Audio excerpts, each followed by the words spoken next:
మద్యం మత్తులో ఉన్న ఓ వ్యక్తి పోలీసులు తనపై కేసు నమోదు చేశారని ఆగ్రహంతో పెద్ద వేట కత్తి పట్టుకొని తిరిగి వచ్చి వీరంగం సృష్టించిన ఘటన ఇప్పుడు చర్చనీయాంశంగా మారింది.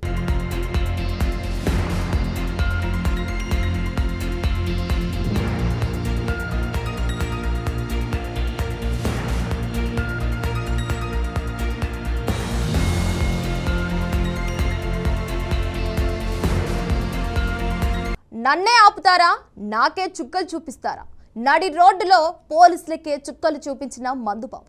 ఇది ఎక్కడ జరిగిందో, ఇంత వింత ఘటన ఎక్కడ జరిగిందో ఒకసారి చూద్దాం.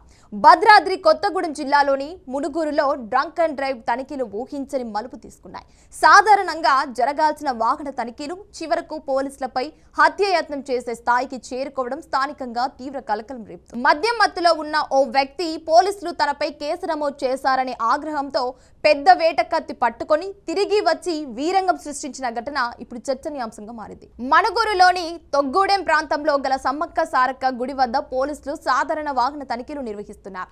ఈ క్రమంలో అటుగా వస్తున్న సోలెం నాగేశ్వరరావు అనే వ్యక్తిని ఆపి బ్రీత్ అనలైజర్ పరీక్ష చేశారు పోలీసులు.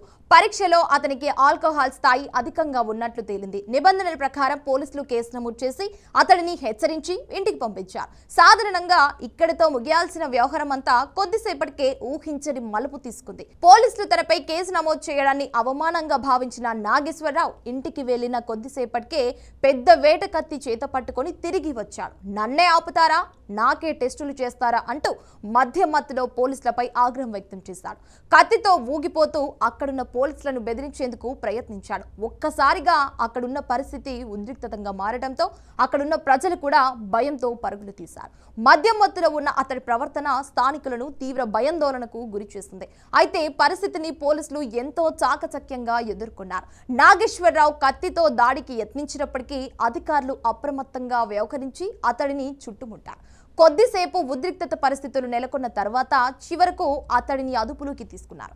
విధి నిర్వహణలో ఉన్న పోలీసులపై దాడికి ప్రయత్నించడం, ఆయుధంతో బెదిరించడం వంటి తీవ్రమైన ఆరోపణలపై కేసు నమోదు చేశారు. ఎస్ఐ ఫిర్యాదు మేరకు పలు సెక్షన్ల కింద కేసు కూడా నమోదు చేసి నిందితుడిని అరెస్ట్ చేసినట్లు పోలీసులు వెల్లడించారు. అనంతరం అతడిని కోర్టులో హాజరుపరిచి రిమాండ్కు తరలించారు పోలీసులు. ఈ ఘటనతో స్థానికంగా పెద్ద చర్చ మొదలైంది. చిన్న విషయం ఎంత పెద్ద నేరానికి దారి తీసిందో ఈ సంఘటన స్పష్టంగా చూపించిందని ప్రజలు అంటున్నారు.